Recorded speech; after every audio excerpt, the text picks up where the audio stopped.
This is Bob Myers from the Historical Society of Michigan with a Michigan History Moment.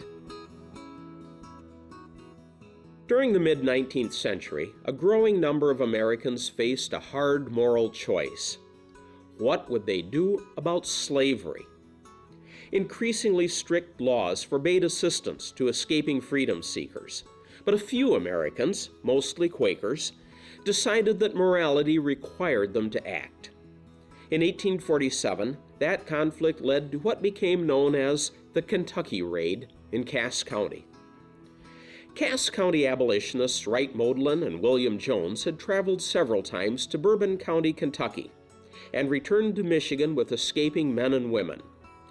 Furious Kentucky slaveholders finally decided to retrieve their human property, rumored to be living among the Quakers in Cass County.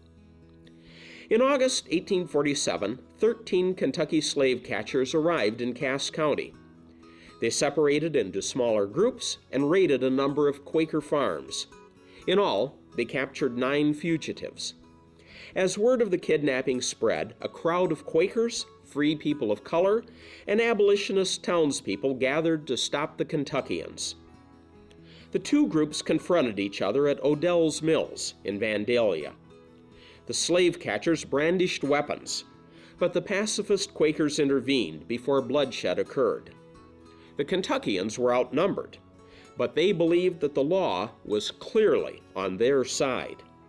They therefore agreed to take their case to court. The slave catchers had documents proving ownership of the freedom seekers.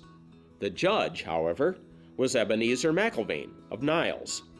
Judge McIlvaine happened to be an abolitionist and a conductor on the Underground Railroad, and he found in favor of the freedom seekers.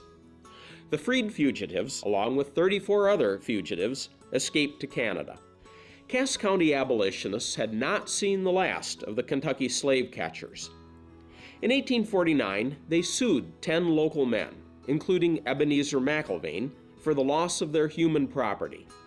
One of the defendants, David Nicholson, eventually settled the case by paying $2,000 in court costs. The impact of the Kentucky raid in Cass County was felt far beyond Michigan. Furious slave owners pushed for and obtained passage of the Fugitive Slave Law in 1850 that expanded penalties for helping runaway enslaved people. That, in turn, fueled the sectional tensions that erupted into Civil War in 1861. This Michigan History Moment was brought to you by MichiganHistoryMagazine.org.